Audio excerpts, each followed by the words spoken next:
Good afternoon to our viewers and welcome to the afternoon session of the two-day National Conference on National Education Policy 2020 Transformational Reforms in School Education. We have been witness to some very beneficial and enlightening sessions on the National Education Policy 2020 by eminent scholars of national repute. In the morning session, we had intellectual deliberations on important issues like teachers and teacher education and efficient resourcing and effective governance. In this session, we would be discussing very relevant topics like equitable integration of technology and language policy in NEP 2020. The National Education Policy 2020 has paid a special emphasis upon using of technology and its integration in the teaching learning process. To throw more light on technological reforms and changes, I would like to invite Dr. Sanjay Pandagle for the session to deliver on the topic equitable integration of technology. Sir is Associate Professor in Education in RI Bhopal. His areas of interest include educational technology and pedagogy technology integration. Sir would be focusing upon NEP with special reference to technology. Over to you, sir. Oh, thank you. Thank you very much, Dr. Shruti. Before coming on my today's topic, let me share my understanding about technology. So, for me, technology is anything which makes our work easy. Technology doesn't mean some kind of software or hardware is necessary. Uh, so, anything which makes our work easy.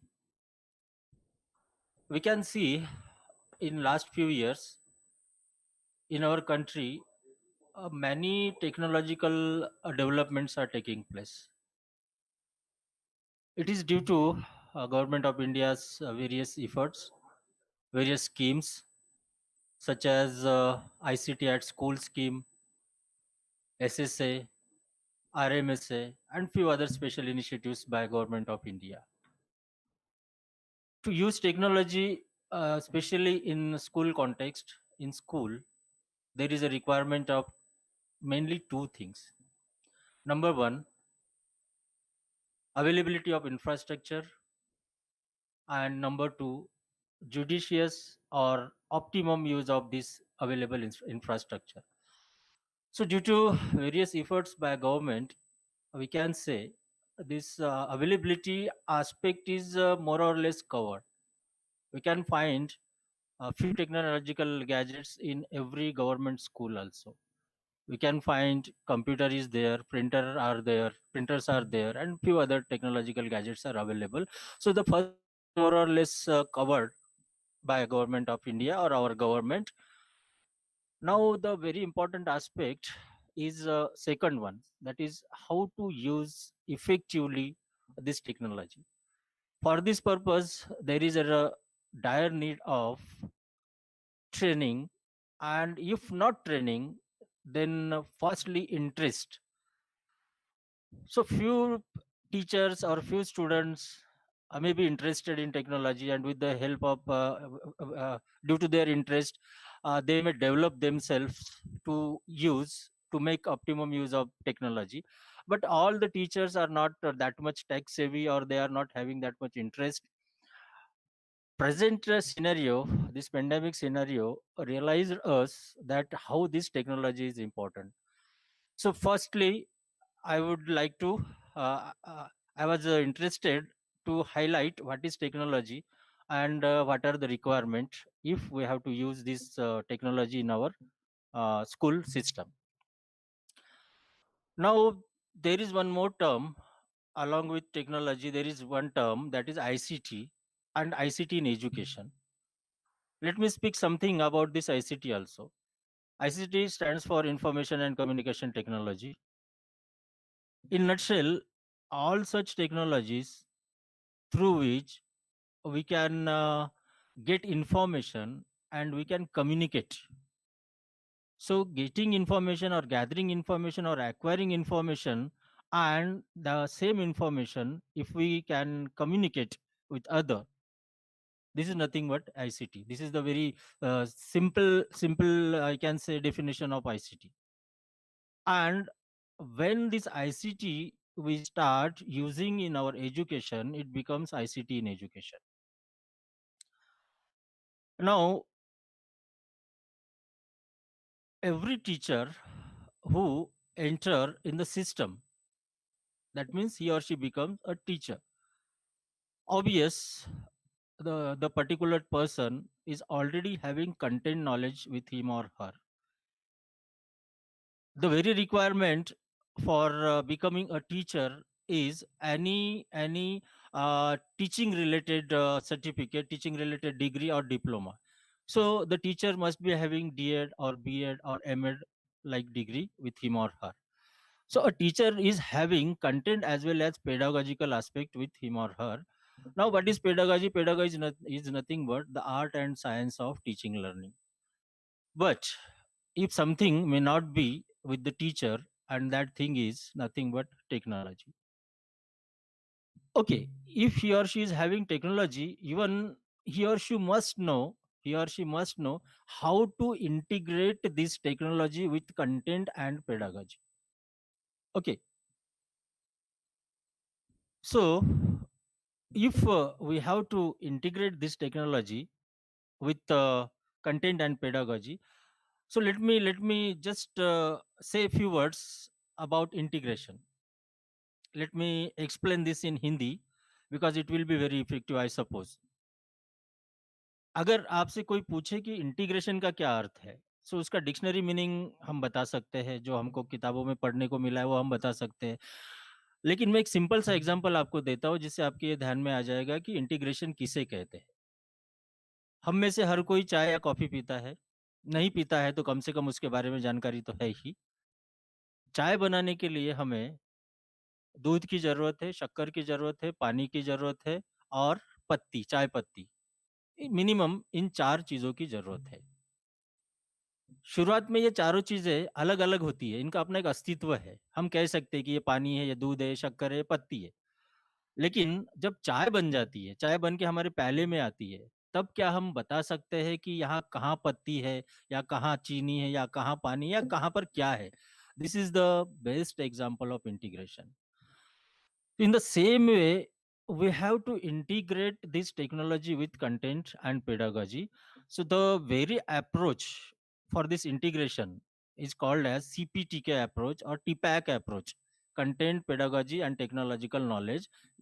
या फिर TPAC means technological, pedagogical and content knowledge. Okay.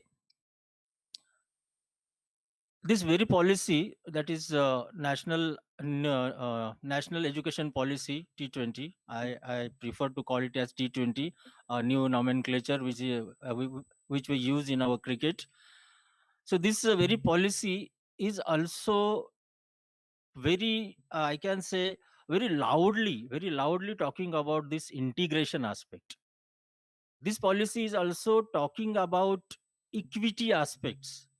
This policy is also talking about digital divide. The policy is also concerned about availability of gadgets, which are the very requirement to bring this ICT in our classroom. So now I am coming to policy, and I will just share whatever the policy is highlighting regarding technological aspect. Okay, so my topic is equitable integration of technology.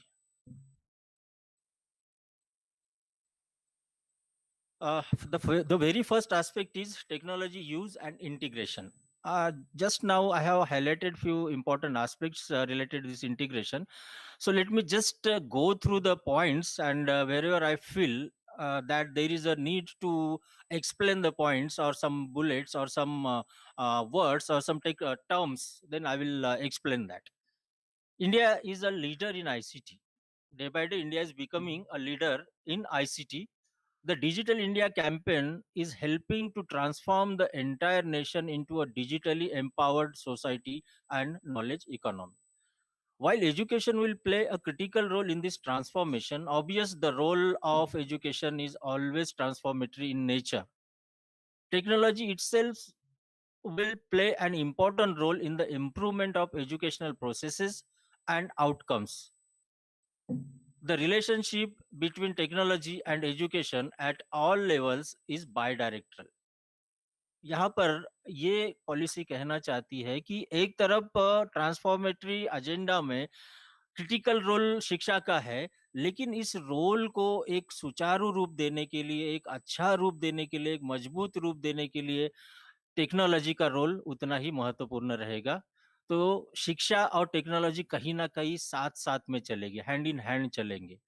Given the explosive pace of technological development allied with the sheer creativity of tech-savvy teachers and students, it is certain that technology will impact education in multiple ways.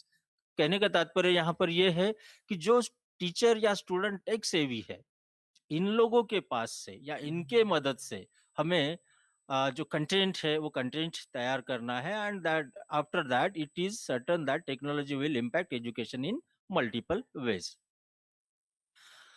Now, let me highlight a few new technologies which are responsible to change the course of education.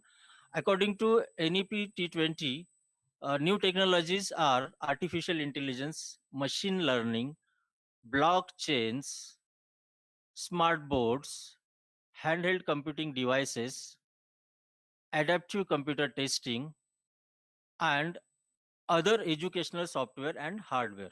Artificial intelligence के बारे में थोड़ी सी बात. एक तो real intelligence है जो इंसान में है, उसी प्रकार का जो इंसान के अंदर जो इंटेलिजेंस है, वो इंटेलिजेंस जब हम मशीन में डालते हैं तब हम आर्टिफिशियल इंटेलिजेंस कहते हैं. हम उसे वो सारी बातें बता देते हैं कि किसी कार्य को कैसे किया जाए, और वो प्रोग्राम जब उसके अंदर फीड होता है तो अपने तरीके से इंसान से भी कभी कभी बेहतर कार्य मशीन करना शुरू करती है. So this is called as artificial intelligence. Machine learning, computer पे काम करना अपने आप में एक मशीन लर्निंग का उदाहरण है.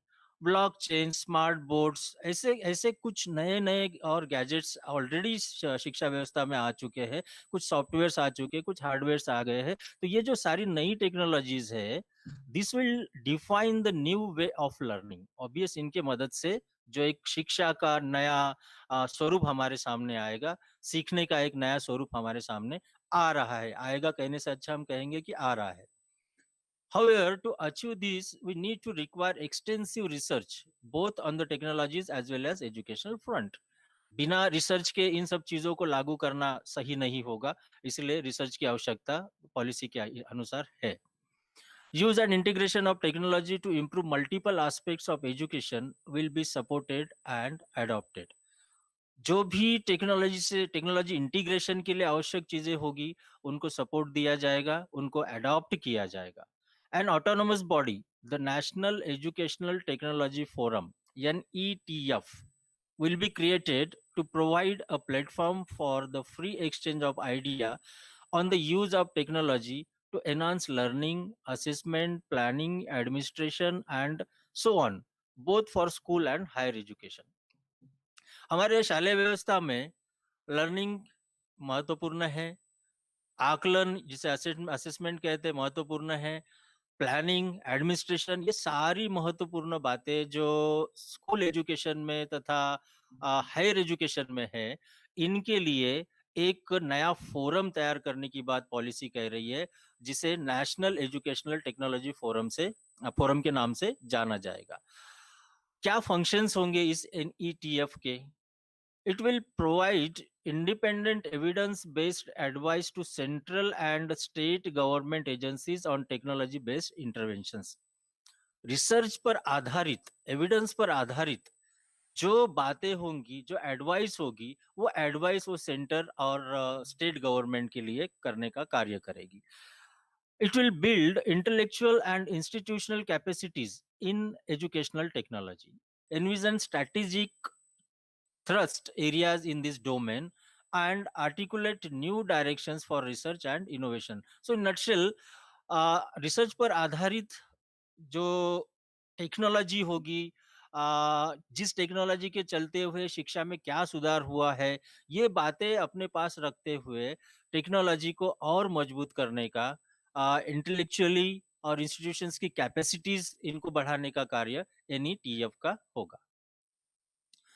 Technological interventions will improve जो कुछ टेक्नोलॉजिकल इंटरवेंशंस किए जाएंगे उनके माध्यम से निम्नलिखित बातों में या फिर इन बातों में इम्प्रूवमेंट होगा, सुधार होगा।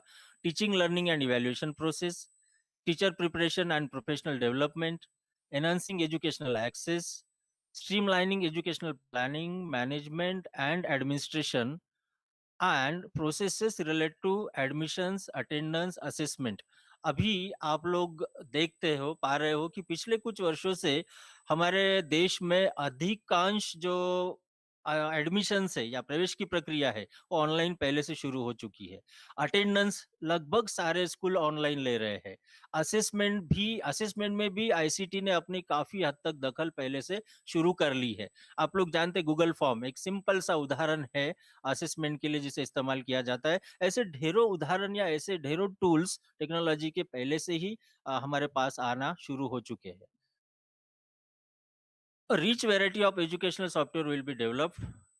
All such software will be available in all major Indian languages and will be accessible to a wide range of users, including students in remote areas and Divyang students.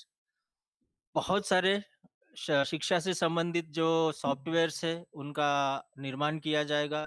जो पहले से आगे आगे कहीं पे एक बात आई है, जो पहले से सॉफ्टवेयर है जो शिक्षा के क्षेत्र में अच्छा कार्य कर रहे हैं उनको आइडेंटिफाई करने की बात आगे आ रही है। इसके अलावा नए सॉफ्टवेयर तैयार किए जाएंगे और कोशिश ये की जाएगी कि लगभग सारी भारतीय प्रमुख भाषाओं में उनका निर्माण किया जाए। ये भी कोशिश की जाएगी क्योंकि रिमोट एरिया के विद्यार्थी तक अभी फिलहाल टेक्नोलॉजी नहीं पहुंच पाती है, तो ये भी कोशिश की जाएगी कि उनको भी ध्यान में रखा जाए, उनके पास तक भी ये टेक्नोलॉजी पहुंचे। और सबसे बड़ी समस्या जो होती है वो दिव्यांग स्टूडेंट्स के साथ होती है। इनके आम व्यक्ति के लिए जो जो शारीरिक रूप से सही है या ठीक है, उसके लिए तो टेक्नोलॉजी बहुत अच्छा कार्य कर रही है। लेकिन दिव्यांग स्टूडेंट्स या ऐसे विद्यार्थी जिनको देखने में, बोलने में, सुनने में इस प्रकार की समस्या है, उनके लिए टेक्नोलॉजी बहुत हद तक अभी ऐसा नहीं है कि कुछ नहीं कर रही है, लेकिन इमर्जिंग है, अभी भी इमर्जिंग फील्ड में है।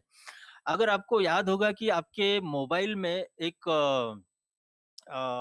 एक क्या कहेंगे, ऐप कहे या एक इनबिल्ट सुविधा है जिसे हम टॉक बैक कहते हैं। जिन लोगों को दिखाई नहीं देता उन लोगों के लिए टॉक बैक बहुत अच्छा कार्य करता है। आप लोगों को पता होगा screen reader is also there. जिन लोगों को दिखाई नहीं दे रहा है, बस टेक्स्ट कैसे सिलेक्ट करना उनको हम बोल देंगे, वो टेक्स्ट सिलेक्ट करेगा और वो सिस्टम आपके लिए खुद बोलेगा। ऐसी कुछ असिस्टिव टेक्नोलॉजी पहले से आनी शुरू हो चुकी है। Digital learning e-content will continue to be developed by all states in all regional languages, as well as by the NCRT, CIT, CBSC, NIOS, and other bodies or institutions, and will be uploaded onto the Diksha platform. इस संदर्भ में आप लोगों को पता होगा कि government of India ने एनसीईआरटी, सीआईटी के मदद से 5 सितंबर 2013, on 5th September 2017, they have already launched NROER, that is National Repository on Open Educational Resources. Such kind of OERs or their repositories is already developed by most of our Indian states. This NROER is national repository, and there is one more kind of repository that is we can call as SROER, State Resource National State Repository of Open Educational Resources. तो सारे states भी अपने अपने भाषाओं में ये चीजें बनाएंगे। This platform may also be utilized for teachers professional development through e-content. Obvious, इस प्रकार के प्लेटफॉर्म पे जब इतने सारी मात्रा में सामग्री रखी जाएगी तो इनका काफी अच्छे तरीके से शिक्षकों के प्रोफेशनल डेवलपमेंट के लिए इस्तेमाल किया जाएगा। Suitable equipment will be made available to teachers at schools so that teachers can suitably integrate e-contents into teaching learning practices. अभी तक मैंने कई बार कहा कि काफी कुछ चीजों का निर्माण हुआ है, लेकिन ये चीजें जब तक शिक्षक तक नहीं पहुंचेगी, उनके स्कूल तक नहीं पहुंचेगी, तो शायद वो शिक्षक उसका इस्तेमाल अपनी शिक्षा में नहीं कर पाएगा। तो ये जो सारा कंटेंट है, ये कंटेंट स्कूल के पास मतलब शिक्षक के पास तक भी पहुंचाया जाएगा। Technology based education platforms such as Diksha, Swayam will be better integrated across school and higher education, and will be include ratings, reviews by users so as to enable content developers create user friendly and equitable content. अभी जब इस प्रकार की चीज़ों के ऊपर काम किया जाएगा और उसको प्रॉपर या एक एक कहे कि सही प्लेटफ़ॉर्म जैसे कि दीक्षा या स्वयं है, इस पर रखा जाएगा। अभी आप जानते हैं कि स्वयं पे ऑलरेडी बहुत सारे ओपन कोर्सेज़ हमारे देश के कई शिक्षाविदों ने, कई यूनिवर्सिटीज़ ने, कई नेशनल बॉडीज़ ने तैयार करके रखे हैं और सारे के सारे फ्री होते हैं। वो ग क्योंकि ये स्वयं जो है गवर्नमेंट ऑफ इंडिया का इनिशिएटिव है। तो ये कुछ कोर्सेज़ हमारे पास पहले से है। लेकिन पॉलिसी ये कह रही है कि इस प्रकार के कोर्सेज तो और हम तैयार करेंगे ही, तैयार करने के लिए मदद करेंगे, मोटिवेट करेंगे, लेकिन उनका हम रेटिंग और रिव्यू पर भी जोर देंगे, जिसके चलते हुए ये समझ में आएगा कि कौन सा एक पर्टिकुलर कोर्स विद्यार्थियों को या शिक्षकों को या एडमिनिस्ट्रेटर को या फिर क्लाइंट जो भी क्लाइंट है उनको पसंद आ रहा है। Now disruptive technology, this is very disruptive word used by this new policy. Disruptive in the sense, जब हम डिस्ट्रप्टिव शब्द सुनते हैं तो नॉर्मली हमारे दिमाग में क्या आता है? विध्वंसकारी। और जब भी टेक्नोलॉजी की बात आती है तो टेक्नोलॉजी के बारे में आप लोग जानते हैं कि दो समूह समाज में है। एक तो जो उसको सपोर्ट करता है और एक जो उसको अपोज करता है। तो जब मैं पहली बार इस शब्द को वहां पढ़ा तो मुझे जब मैं आगे पढ़ना शुरू किया, मैंने देखा यहाँ तो टेक्नोलॉजी की तारीफ हो रही है, लेकिन ये डिसरप्टिव क्या है? तो डिसरप्टिव का जो मीनिंग है, आप नीचे देखते हैं कि उस एक ग्रीन बॉक्स में मैंने दिया है, a new technology that completely changes the way things are done. मतलब एक प्रकार से ओवरऑल चेंज की बात यहाँ पर है, अमूलचूल परिवर्तन जिसे हम हिंदी में कहते हैं। वो ऐसी टेक्नोलॉजी जो आपका सोचने का, कार्य करने का तरीका पूर्णतः बदल देगी। Disruptive technologies such as artificial intelligence, 3D और 7D virtual reality has emerge. Already हम लोग देखते हैं कि आर्टिफिशियल इंटेलिजेंस हमारे आसपास कई कार्यों के लिए इस्तेमाल किया जाता है। As the cost of AI based prediction falls, AI will be able to match or outperform and therefore be a valuable aid to even skilled professionals such as doctors in certain predictive tasks. जैसे जैसे AI या artificial intelligence से संबंधित उपकरणों की या tools की या सॉफ्टवेयर्स की या एप्स की कीमत कम होते जाएगी, क्योंकि इनका प्रोडक्शन बढ़ेगा, इनका इस्तेमाल होगा, तो जाहिर सी बात है इनकी कीमत भी बढ़ते जाए, सॉरी कम होते जाएगी। और जब ये कीमत कम होते जाएगी, इनका परफॉर्मेंस अच्छा होते जाएगा। परफॉर्मेंस से एक बात आप लोगों ने अगर गौर की है, तो हमारे पास एक हर हर मोबाइल में, हर लैपटॉप में गूगल होता है ना? मोबाइल में भी गूगल है। गूगल प्रिडिक्ट करता है, उसका वेदर प्रिडिक्शन का एक ऐप है। मैंने जो पिछले 3-4 सालों में देखा कि गूगल का prediction most of the time एकदम एक्यूरेट होता है। वो बोलता है 4 बजे बारिश आएगी तो लगभग 4 बजे बारिश आती है।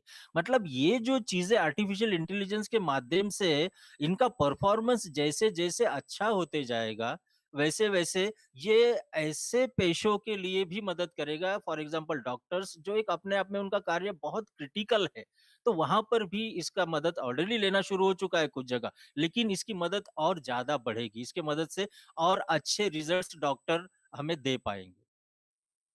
Artificial intelligence disruptive potential in the workplace is clear and the education system must be poised to respond quickly. जैसे कि हम देखते हैं कि वर्क प्लेस में इसका इस्तेमाल काफ़ी अच्छे से हो रहा है। हम हमारे संस्थान में भी देखते हैं, आप लोगों ने भी अपने संस्थान में देखा होगा कि इस प्रकार की टेक्नोलॉजी का इस्तेमाल कई जगह पे किया जा रहा है। और एजुकेशन को भी चाहिए कि वो जल्दी से जल्दी इसके ओर अग्रेसित हो, इसके ओर अट्रैक्ट हो, इसको रिस्पॉन्ड करे और ये सिस्टम को जो एआई है अपने एजुकेशनल सिस्टम में इसे समावेशित करे। One of the permanent task of the NETF will be to categorize emergent technologies based on their potential and esteemed time frame for disruption and to periodically present this analysis to MHRD. Policy ये कहना चाहती है कि NETF का एक कार्य ये भी होगा कि जितनी भी महत्वपूर्ण अच्छी-अच्छी टेक्नोलॉजीज़ इमर्ज हो चुकी है, उनके ऊपर रिसर्च किया जाए, उनका एक लिस्ट तैयार किया जाए और वो जल्द से जल्द ministry of human resource development, जिसे हम अभी मिनिस्ट्री ऑफ एजुकेशन कह रहे हैं, उनको पीरियडिकली दिया जाए, जिसके चलते हुए जो मिनिस्ट्री है उसको डिसेमिनेट आसानी से कर पाएगी, टारगेट ग्रुप तक पहुंचा पाएगी.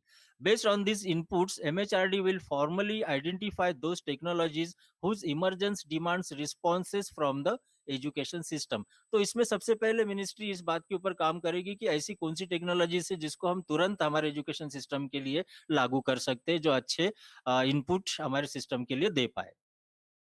In the context of artificial intelligence, National Research Foundation may consider a three-pronged approach. तीन लेयर या त्रिसूत्री से हम कहते हैं, या तीन कांटों वाला, यानी तीन अप्रोचेस के ऊपर एनआरएफ काम करेगा, खास करके ध्यान में रखते हुए आर्टिफिशियल इंटेलिजेंस को. पहला, advancing core AI research, artificial intelligence के ऊपर रिसर्च करना. दूसरा, developing and deploying application based research, advancing international research efforts to address global challenges in areas such as healthcare, agriculture and climate change using artificial intelligence. तो mainly अलग अलग क्षेत्रों की बात यहाँ हुई है, लेकिन मेन जो फोकस है वो है आर्टिफिशियल इंटेलिजेंस पर रिसर्च करते हुए उसके जो फायदे हैं उस फायदों को ध्यान में रखते हुए उसे जहां जहां संभव हो सकता है वहां लागू करना. Higher educational institutions will play an active role in conducting research on disruptive technologies, in creating initial versions of instructional materials and courses, including online courses. तो ये जो हायर एजुकेशन इंस्टीट्यूशन है इनका एक्टिव रोल होगा research करने में, इस प्रकार के टेक्नोलॉजी पे, इस प्रकार के मटेरियल को तैयार करने में. Once the technology has attained a level of maturity, ये काफी महत्वपूर्ण बात पॉलिसी ने कही है, क्योंकि टेक्नोलॉजी इज ऑलवेज इमर्जिंग, वो हमेशा नयापन ही उसमें रहता है. अगर इसका एक उदाहरण दूं तो आप में से शायद ही किसी को पता हो कि आपने जब से आपके मोबाइल में व्हाट्सएप इंस्टॉल किया है तब से उसने कितने बार खुद को अपडेट किया है, उसने कितने बार आपको अपडेट मांगा है. मैंने तो एक उदाहरण दिया. लगभग हर टेक्नोलॉजिकल ऐप अपने आप में कुछ ना कुछ नया ऐड करता है और उसके बाद वो अपडेट के लिए आपको बोलता है. इसलिए जो पॉलिसी यहाँ ये कह रही है कि once the technology has attained a level of maturity, higher education institutions with thousands of students will be ideally placed to scale these teaching and skilling efforts, which will include targeted training for job readiness. तो इस प्रकार की बात जब technology अच्छे से mature होगी, एक अच्छा उसका स्वरूप हमारे सामने आएगा, तो जो उच्च शिक्षा में विद्यार्थी पढ़ रहे हैं वो इस प्रकार की टेक्नोलॉजी का ज्ञान प्राप्त करके इससे रिलेटेड स्किल्स अपने पास लेते हुए जॉब के लिए वो तैयार उनको हम कर सकते हैं. Institutions will have autonomy to approve institutional and non-institutional partners to deliver such training. इस प्रकार की ट्रेनिंग के लिए institutions को पूरी autonomy दी जाएगी, उनको जिसके भी साथ अपनी partnership करना है they can build that, which will be integrated with skill and higher educational framework. Now, universities will offer PhD and master's program in core areas such as, normally हम देखते हैं कि टेक्नोलॉजी के फील्ड में जो doctoral research है या जिसे हम पीएचडी कहते हैं, इस प्रकार के कोर्सेज काफी कम है, या इस प्रकार की पीएचडी देने वाले यूनिवर्सिटीज की संख्या हमारे यहाँ पर काफी कम है, या यूं हम कहें कि हमारी फैकल्टी बहुत ज्यादा संख्या में इस प्रकार के एरिया पे काम करने के लिए तैयार नहीं है. तो यूनिवर्सिटीज पीएचडी और मास्टर प्रोग्राम शुरू करेगी मशीन लर्निंग एरिया में, मल्टीप्लिनरी फील्ड्स जिसके अंदर आर्टिफिशियल इंटेलिजेंस होगा, और एक्स मतलब कोई सब्जेक्ट, उस सब्जेक्ट के साथ आर्टिफिशियल इंटेलिजेंस को कैसे इंटीग्रेट किया जाए. Professional areas like health care, agriculture and law, इन सब में पीएचडी और मास्टर्स प्रोग्राम्स इस प्रकार से आर्टिफिशियल इंटेलिजेंस को ध्यान में रखते हुए किया जाएगा. They may also develop and disseminate courses in these areas via platforms such as SWAYAM. SWAYAM एक जबरदस्त प्लेटफॉर्म है जिसके माध्यम से ये सारे ऑनलाइन कोर्सेज ऑलरेडी हम डिसमिनेट करना शुरू किए, और भविष्य में भी पॉलिसी के हिसाब से इस प्रकार के कोर्सेज तैयार होंगे. तो स्वयं जैसे प्लेटफॉर्म या कुछ और भी नया प्लेटफॉर्म शायद पॉलिसी बनाना चाह रही हो, लेकिन फिलहाल तो स्वयं है, उसके माध्यम से ये डिसमिनेट होगा. For rapid adoption, higher educational institutions may blend these online courses with traditional teaching in undergraduate and vocational programs. HEIs may also offer targeted training in low expertise tasks for supporting the AI value chain, such as data annotation, image classification, and speech transcription. In school, the study of current affairs and ethical issues will include a discussion on disruptive technologies identified by NETF or MHRD.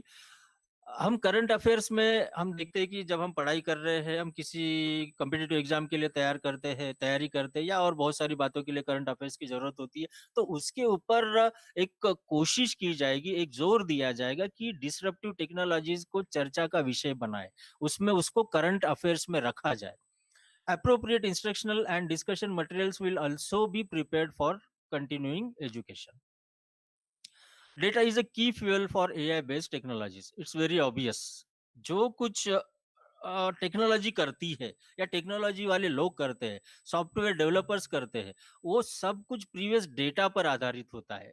पहले जैसे artificial intelligence के माध्यम से Google का जो weather report करने वाला app है वो आपको बताता है. वो कैसे बताता है? उन्होंने बरसों का डेटा अपने पास रखा है कि आज है 29 सितंबर, 29 सितंबर को नॉर्मली हमारे देश में अलग अलग एरिया में किस प्रकार का वेदर बरसों से रहा है. इन सब बातों को, इन डेटा को ध्यान में रखते हुए, इसके ऊपर प्रोसेस करते हुए, that's why the data is a key fuel for artificial intelligence based technologies, and it is critical to raise awareness on issues of privacy, laws and standards associated with data handling and data protection etcetera.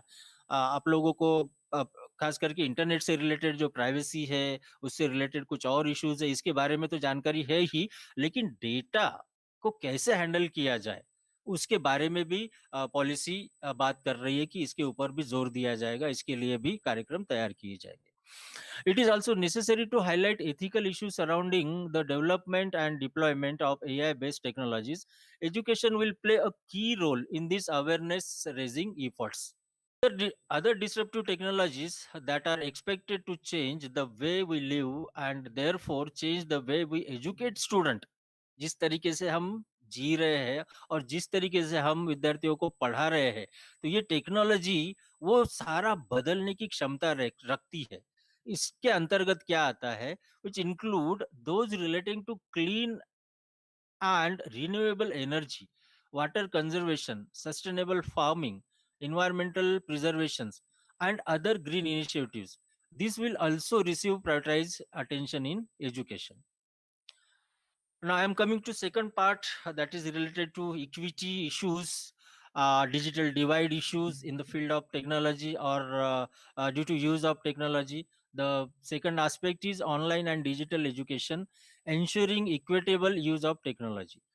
The recent rise in epidemics and pandemics necessitates that we are ready with alternative modes of quality education whenever and wherever traditional and in-person modes of education are not possible. हम सब लोगों ने ये अनुभव किया है, जिया है पिछले 7-8 महीनों में, 6-7 महीनों में. एक समय ऐसा हो गया था कि क्या करेंगे, शिक्षा तो शुरू हो नहीं पा रही, स्कूल तो शुरू हो नहीं पा रही, हम कैसे एक दूसरे से बात करें. तो अचानक हमारे सामने वीडियो कॉन्फ्रेंसिंग के ऐप आए, जिसके माध्यम से स्कूल ने ऑनलाइन क्लासेस शुरू किए, कॉलेजेस ने ऑनलाइन क्लासेस शुरू किए. आप देख रहे हो कि हमारा ये वेब कॉन्फ्रेंस भी इसी के माध्यम से हो रहा है. अन्यथा एक समय में हम 1000-1500 लोगों को कैसे अकोमोडेट कर सकते हैं अगर हमारा फेस टू फेस कोई कॉन्फ्रेंस इस प्रकार का हो. तो इसका महत्व हमने पिछले 5-6 महीनों में बहुत जोर शोर से देखा है. उसका पावर क्या है, हमने उसको अनुभव किया है. In this regard, the National Education Policy T20 recognizes the importance of leveraging the advantages of technology while acknowledging its potential risk and dangers. दोनों, उसकी अच्छाई और बुराई, इन दोनों को ध्यान में रखते हुए टेक्नोलॉजी का महत्व को किस तरीके से इस्तेमाल किया जाए, इसके ऊपर पॉलिसी जोर दे रही है. It calls for carefully designed and appropriately scaled pilot studies to determine how the benefits of online digital education can be reaped while addressing or mitigating the downsiders. इसमें ये भी बात हमें सोचने की जरूरत है. पॉलिसी कह रही है कि एक तरफ तो कुछ लोगों के पास सारी चीजें हैं, सारे मटेरियल है, ऑनलाइन गैजेट्स, जो ऑनलाइन एजुकेशन के लिए जो गैजेट्स चाहिए वो है, जो टेक्नोलॉजी चाहिए वो है, लेकिन उन लोगों के ऊपर भी ध्यान देना पड़ेगा जिनके पास ये सुविधाओं का अभाव है. In the meantime, the existing digital platforms and ongoing ICT-based educational initiatives must be optimized and expanded to meet the current and future challenges in providing quality education for all. सबको quality education देने के लिए ऐसे ICT के based educational software या initiative को तैयार करने की जरूरत यहाँ पर है, जो हमारे लॉन्ग टर्म नीड को फुलफिल कर सके, कैटर कर सके. However, the benefits of online digital education cannot be leveraged unless the digital divide is eliminated through a concerned efforts such as the Digital India campaign and the availability of affordable computing devices. आप में से कई लोगों को digital divide का अर्थ पता होगा, फिर भी कुछ लोगों को शायद नहीं जानते हो, इसलिए मैं बताना चाहूंगा. डिजिटल डिवाइड एक ऐसा फिनोमिना समाज में अनजाने में उत्पन्न हुआ है. ये किसी ने उत्पन्न नहीं किया है, ये अनजाने में उत्पन्न हुआ है. जैसे अमीरी गरीबी हर देश का एक पहलू है, वैसे हमारे देश का भी है. तो अमीरी है तो सब कुछ हमारे पास है, गरीबी है तो काफी कुछ हमारे पास नहीं है. उसी तरीके से जब इस प्रकार की डिजिटल चीजें बढ़ती है या टेक्नोलॉजी की चीजें बढ़ती है, तो जाहिर सी बात है कि जिनके पास उनको प्राप्त करने की शक्ति है, उनके पास वो साधन जल्दी आते हैं, और जिनके पास वो शक्ति नहीं, उनके पास वो साधन नहीं जाते. इसी को सिंपल सिंपल भाषा में डिजिटल डिवाइड कहते हैं. मतलब एक तरफ सबके पास, उनके कुछ लोगों के पास टेक्नोलॉजी है और कुछ लोगों के पास टेक्नोलॉजी नहीं है, और उसके चलते वो डिवाइड हुए हैं. उन दोनों के बीच में एक प्रकार से अंतर उत्पन्न हुआ है. It is important that the use of technology for online and digital education adequately addresses concerns of equity. Teachers require suitable training to be effective online educators. It cannot be assumed that a good teacher in a traditional classroom will automatically be a good teacher in an online classroom. ये बहुत महत्वपूर्ण बात है. जो हमारा traditional classroom है, उसमें एक टीचर बहुत इफेक्टिव हो सकता है, लेकिन वो online class, sorry, face to face classroom का स्वरूप और ऑनलाइन क्लासरूम का स्वरूप में जमीन आसमान का अंतर है. यहाँ मैं अकेला इस माइक को सामने रखते हुए उस कैमरा की तरफ देखते हुए बात कर रहा हूँ, मेरा कोई विद्यार्थी मेरे सामने नहीं है. तो यहाँ बात कैसी करनी होगी, इसके तरीके हमें शिक्षक को बताने पड़ेंगे, क्योंकि वो शिक्षक उन तरीकों से वाकिफ है जो आमने सामने की शिक्षा से उसे मिले हैं या उसको उसने जिया है. तो हमें हमारे शिक्षकों को इस ऑनलाइन एजुकेशन के लिए, ऑनलाइन ट्रेनिंग के लिए, ऑनलाइन क्लासेस के लिए, इफेक्टिव ऑनलाइन क्लासेस के लिए हमें तैयार करना होगा. Aside from changes required of pedagogy, online assessment also require a different approach. There are numerous challenges to conducting online examination at scale, such as इसके कुछ जो बहुत अच्छे तरीके से ऑनलाइन असेसमेंट किया जा सकता है, लेकिन कहाँ? जहाँ पर हमारे पास मल्टीपल चॉइस के क्वेश्चन है, जहाँ fill in the blanks type के क्वेश्चन है, जहाँ यस या नो की बात हो रही है, मतलब ऑब्जेक्टिव टाइप क्वेश्चन जब हमारे पास है, तो इससे इफेक्टिव हम मैन्युअली भी नहीं कर पाएंगे, जो मैंने अब तक फील किया है. तो कुछ चैलेंजेस है, कुछ लिमिटेशंस है. उसमें से पहला है limitations on the types of question. तो ऑब्जेक्टिव टाइप को तो बहुत अच्छे से हैंडल किया जा सकता है, लेकिन जहां पर ऐसे टाइप या डिस्क्रिप्टिव या लॉन्ग आंसर टाइप क्वेश्चन होंगे, उनको कैसे इफेक्टिवली टेक्नोलॉजी की मदद से विद्यार्थियों को फिल करने के लिए, अटेम्प्ट करने के लिए बोला जाए, ये अभी भी एक बहुत बड़ा चैलेंज है, क्योंकि टेक्नोलॉजी खुद होके उसे असेस मुझे नहीं लगता कि अभी तक कर पाई है. हाँ, हम ऐसे टाइप क्वेश्चन के लिए बोल सकते हैं, स्पेस दे सकते हैं, विद्यार्थी अपने तरफ से लिख के आपको सबमिट करेगा, लेकिन फाइनली आपको खुद ही चेक करना पड़ेगा, क्योंकि ऐसे टाइप में कोई एक जवाब फाइनल नहीं होता. ऑब्जेक्टिव में एक जवाब होता है कि इंडिया को स्वतंत्रता कब प्राप्त हुई? 15 अगस्त 1947. एक ही जवाब है, इसके अलावा कोई जवाब नहीं है. ठीक, लेकिन भारत को स्वतंत्रता प्राप्त होने में किन किन लोगों का योगदान है, किस तरीके का योगदान है, क्या क्या कुर्बानियां हमें देनी पड़ी, इस तरीके का जब सवाल पूछा जाएगा, तो क्या आप सोचते हैं कि एक ही प्रकार का जवाब आएगा? नहीं, उसमें बहुत अलग अलग varieties of answers will be there. Second one, handling network and power disruptions. कल से आज तक आप देख रहे हो कि हमने इतना अच्छा तगड़ा इंतजाम करने के बावजूद भी हम लड़ रहे हैं. हमारे जैसा नेशनल लेवल का इंस्टीट्यूशन भी जब इस प्रकार की समस्याओं से लड़ सकता है, तो देश में ऐसी बहुत सारी जगहें हैं जहां पर नेटवर्क के जबरदस्त इश्यूज है, पावर नहीं होने के, पावर या फेलियर होने के जबरदस्त इश्यूज है. इनके साथ हमें सबसे पहले तो इसकी इसके ऊपर गौर करना पड़ेगा, इनकी तैयारी करनी पड़ेगी. प्रिवेंटिंग अनएथिकल प्रैक्टिसेस ये तो एक बहुत बड़ा चैलेंज है। इसको कैसे रोका जाए, ये काफ़ी कठिन है। हम ज़्यादा से ज़्यादा कुछ चीज़ों को ब्लॉक कर सकते हैं, कुछ लोगों को हम पनिश कर सकते हैं, लेकिन जब तक एक मानसिकता जिसे हम नेटिकेट्स कहते हैं, नेटिकेट्स नहीं आएँगे तब तक इनके ऊपर अंकुश लगाना काफ़ी कठिन कार्य होगा। मैं अभी थोड़ा फास्ट जाना चाहता हूँ क्योंकि मेरा समय लगभग खत्म होते जा रहा है। Certain types of courses, subjects such as performing arts and science practicals have limitations in the online। खास करके जो कुछ ऐसे कोर्सेस है जहाँ पर परफॉर्मेंस की बात आती है, स्टेज के ऊपर हम करते को करिकुलर एक्टिविटी जिसे हम कहते हैं, उस प्रकार के इसमें या साइंस के जो प्रैक्टिकल्स है वहाँ पर टेक्नोलॉजी अभी तक बहुत अच्छा कुछ कर नहीं पाई है। ई लेबोरेटरीज आर देयर, वहाँ पर वो कुछ एक्सपेरिमेंट उस तरीके से करने के लिए बोल रहे, लेकिन जब तक हम एक्सपेरिमेंट करते समय लाइव चीजों के संपर्क में नहीं आते, जीवित मतलब प्रत्यक्ष रूप से हम उसको फील नहीं करते, टच नहीं करते, तब तक एक्सपेरिमेंट हुआ ये कहना मुश्किल है। तो ये अभी टेक्नोलॉजी के सामने ये चैलेंज है। Further, unless online education is blended with experimental and activity based learning, it will tend to become a screen based education। इसको कोट करना जरूरी है। अगर हम उसको ब्लेंडेड फॉर्म में, मतलब कुछ फेस टू फेस और कुछ ऑनलाइन, अगर ऐसा हम नहीं करेंगे तो ये एजुकेशन सिर्फ और सिर्फ स्क्रीन बेस्ड एजुकेशन बन के रह जाएगा, और जिसके चलते हुए सोशल, अफेक्टिव और साइकोमोटर डायमेंशंस जिनके माध्यम से किसी पर्सनैलिटी का सर्वांगीण विकास होता है, ऑलराउंड डेवलपमेंट होता है, ये कहीं पर हम इससे बिछड़ जाएंगे। हम विद्यार्थी का इस प्रकार का जो डेवलपमेंट है वो नहीं कर पाएंगे। मैं एक लाइट मोड पे एक चीज कहना चाहता हूँ कि अगर ये स्क्रीन बेस्ड एजुकेशन ऐसे बढ़ते गया तो कुछ समय के बाद ये पूरा संभव है कि इंसान का मस्तिष्क का आकार बढ़ते जाए, क्योंकि उसी का इस्तेमाल हो रहा है। हर एक की आंखों पे चश्मे लगेंगे और हाथ और पाँव और बाकी जो हमारी चीजें है वो शायद गायब ही हो जाए। क्योंकि मेरे शिक्षक ने मुझे 8वीं में कहा था कि सांप को पाँव थे, तो मैंने पूछा सर वो पाँव कहाँ गए? बोले वो सांप क्या करता था, वो अपने पाँव को अपने पीठ के ऊपर लेके चलता था। तो निसर्ग को, नेचर को, प्रकृति को लगा इसको तो पाँव की जरूरत है ही नहीं, तो नेचर ने उससे उसके पाँव जो है वो छीन लिए। तो जिन बातों का हम इस्तेमाल नहीं करेंगे, जाहिर सी बात है उसका ह्रास होना बिल्कुल तय है। To use technology effectively for teaching learning at all levels from schools to higher education, this policy recommends the following key initiatives। मैं जस्ट ये की इनिशिएटिव्स आपके सामने रखूंगा, क्योंकि हो सकता है कुछ सवाल जवाब भी आगे हो। Pilot studies for online education, research की बात यहाँ पर हो रही है। उसके बाद ये जो ऑर्गेनाइजेशंस जब भिन्न प्रकार के यहाँ रखे हुए, इनको ये जिम्मेदारी दी जाएगी और वो इसके ऊपर पायलट स्टडी करेंगे जो कुछ तैयार हुआ है, और पायलट स्टडी के जो नतीजे आएंगे उसके आधार पर वो देश में अन्य जगह पर लागू किया जाएगा। डिजिटल इंफ्रास्ट्रक्चर, ये सबसे महत्वपूर्ण बात है।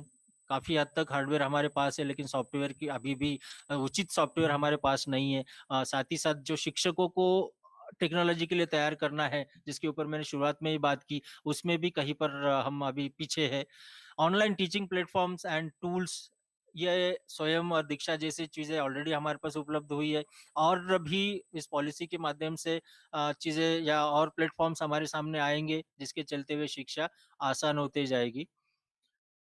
Content creation, digital repository and dissemination, मैं इसके ऊपर पहले बात कर चुका हूँ। एनआरओईआर जैसा एक उदाहरण मैंने दिया है, उसी तरीके के और बहुत सारे उदाहरण इस पॉलिसी के माध्यम से आगे आएंगे।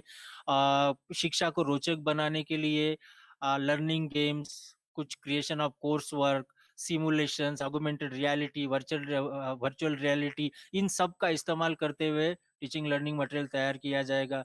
गेमिफिकेशन की बात है, अप्रोप्रिएट टूल्स लाइक एप्स, क्योंकि हम देखते हैं कि मोबाइल का चलन काफी आजकल, मोबाइल के माध्यम से शिक्षा काफी लोग ले रहे हैं, तो हमें उस प्रकार के ऐप्स को आइडेंटिफाई करना है और फिर डेवलप भी करना है, और इन सारे ऐप्स को कोशिश की जाएगी कि भारत की जो प्रमुख भाषा है उसमें भी लेके आया जा सके।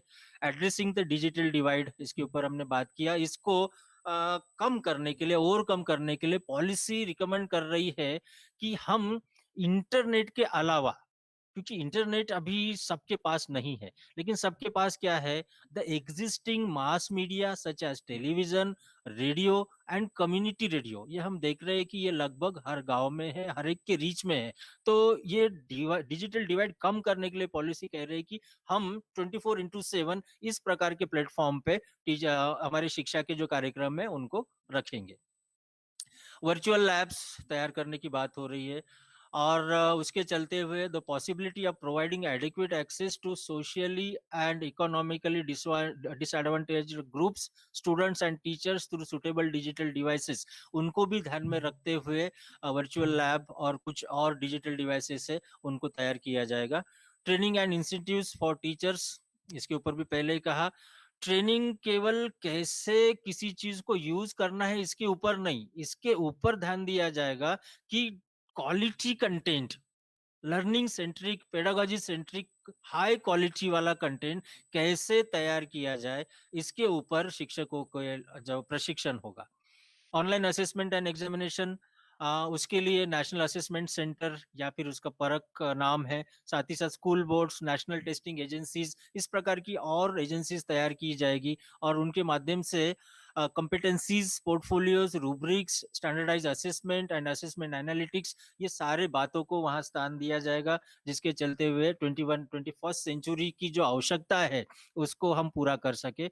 Blended modes of learning while promoting digital, हाँ, ब्लेंडेड का मतलब फिर से जो इसके पहले भी मैंने इसके ऊपर बात की, while promoting digital learning and education, the importance of face to face in person learning is fully recognized। हम पॉलिसी ये बिल्कुल नहीं कह रही है कि एक तरफ तो हम डिजिटल लर्निंग को बढ़ावा दे रहे हैं, लेकिन ये जो इन पर्सन या फेस टू पर्सन वाली जो फेस टू फेस वाली जो पढ़ाई है उसका महत्व खत्म हो गया, हम ये बिल्कुल नहीं कहते, उसका महत्व हमेशा था, हमेशा है और हमेशा रहेगा। Accordingly, different effective models of blended learning will be, blend means mix, face to face as well as online, laying down standards। हर बात का स्टैंडर्ड तैयार किया जाएगा और इसकी हर बात का मतलब हर डिजिटल जो जो मटेरियल है उसका स्टैंडर्ड तैयार किए जाएंगे, एक नॉर्म्स तैयार किए जाएंगे। और उस वो मटेरियल, जैसे कि हमारे पास आईएसआई मार्क वाली चीजें होती है, एक मार्क वाली चीजें होती है, उस तरीके से ये कंटेंट जब उन पैरामीटर से गुजरेगा और जब ओके हुआ तब हम कहेंगे कि हाँ ये कंटेंट अच्छा है, इसको हम हमारे शिक्षा व्यवस्था में इस्तेमाल कर सकते हैं। Creating a dedicated unit for building of world class digital infrastructure, educational digital content and capacity। World class, जैसे बाकी देशों में टेक्नोलॉजी के लिए जो इंफ्रास्ट्रक्चर बना हुआ है उस प्रकार का इंफ्रास्ट्रक्चर हमारे यहाँ कुछ जगह पर है, लेकिन पॉलिसी का ये कहना, ये मानना है कि उसको हम जगह जगह पर तैयार करने की कोशिश करेंगे। और लास्ट का एक बुलेट इसमें मैं अपने तरफ से रखता हूँ। This center will therefore consist of experts drawn from the field of administration, education, educational technology, digital pedagogy and assessment, e-governance। सारे जगह से जहां पर टेक्नोलॉजी के एक्सपर्ट हो गए उन सब लोगों को एक साथ लाते हुए, उनका पूल बनाते हुए एक ऐसी व्यवस्था तैयार करने की बात है जिसके चलते हुए टेक्नोलॉजी आसानी से लोगों के पास तक जा सके। इसी के साथ मैं अपनी बात समाप्त करता हूँ। Thank you very much.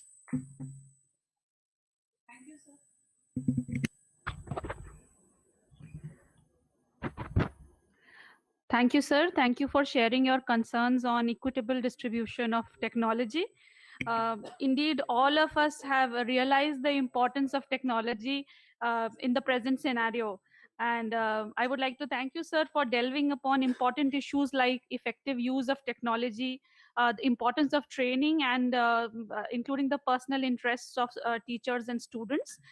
You also highlighted the importance of content and pedagogy when integrating it with technology. Sir also talked about the transformational role that technology can play, not only today, but in the coming years. He also talked about artificial intelligence, which is an emerging area of interest. And thank you, sir, for talking about the challenges and the initiatives of the government. Sir, would you like to take the questions now or sir now later? only, okay. Because after that madam session will okay, be sir. Sir, we have a number of queries, and I have tried to club certain questions which were repetition. So Mr. Purushottam Bagul and Baliram Sahu, they have this concern and they want to ask that whether the central government will help all stakeholders like the state or CWSN in promoting technology integration. The answer is very simple, yes. Yes. Next question, please. Okay. Digital और online education के लिए एक Pragyata guideline है, वो guideline में CSWSN के लिए क्या-क्या कैसे ऑनलाइन लर्निंग दिया जा पाएगा, इसके बारे में भी डिस्क्राइब किया गया है। Sir, the next question is by Miss Preeti, and another one was by Mr. Atal Tripathi. So they want to ask that how can a teacher contribute for developing e-content either on Diksha or any other open educational resource like platform? Okay okay आप लोगों को अगर NROER के बारे में मैंने अपने session में बताया, आज I already explain about NROER. You just visit to NROER. There is one option for registration is available. You just register yourself, and whatever resources you have developed over the years, you can easily upload your resources. And that's why the very name of that particular NROER is National Repository. So it is not only the efforts of CIT or NCRT, it is with the efforts of all country persons. That repository is becoming richer day by day with the help of teacher educators, teachers, students. So आप में से कोई भी आपके पास अगर quality material, forget about quality, आप अपना रजिस्ट्रेशन करिए, मटेरियल वहाँ अपलोड करेंगे. क्वालिटी के बारे में वो फर्दर वो सामने वाले लोग देखेंगे, लेकिन आपके पास ये सुविधा है, आप कर सकते हैं. एक भी बात है कि जो ई कंटेंट डेवलप मतलब नहीं है कि कुछ एक वीडियो बना देना। ई कंटेंट डेवलपमेंट करने के लिए कुछ गाइडलाइन है, जैसे कि स्क्रिप्ट डेवलप करना, इसका भी 2 पर्सन रहेगा कि ऑडियो, वीडियो, पहले स्क्रिप्ट को रिव्यू होगा, ऐसे आरडी फॉर्मेट जैसे बनाया जाता है। तो ऐसे ई कंटेंट तैयार करने के लिए जो ई कंटेंट जो इंस्टीट्यूट करना चाहेगा, पहले उसको ट्रेनिंग लेना पड़ेगा। देखिए हमारा एक इंस्टीट्यूट का एक स्टूडियो है। For that matter in all the 5 regional institutes of education we have studio, and in studio we produce e-contents, and those e-contents for developing e-contents we provide training, and accordingly the content developers they develop the scripts are reviewed, and after finalizing at our level, then we send it to CIET, Central Institute of Educational Technology. Then they again review, and then they post it in Diksha. It is not that anybody can put any e-content can be put in Diksha. First, it will be go through the process of review. Sir, there is another question by Mr. Hari Verma, and he wants to ask that how will we help students and teachers in remote areas to upgrade themselves in the sphere of technology? Or another question which can be clubbed with this will be that how can we address the issue of digital divide? Okay पहले जो सवाल है कि remote के areas के विद्यार्थियों को कैसे मदद की जाएगी, पॉलिसी ने तो अपना कंसर्न जाहिर किया है, कहा है कि हम उनके पास तक ये सारी सुविधा पहुंचाने के लिए कोशिश करेंगे.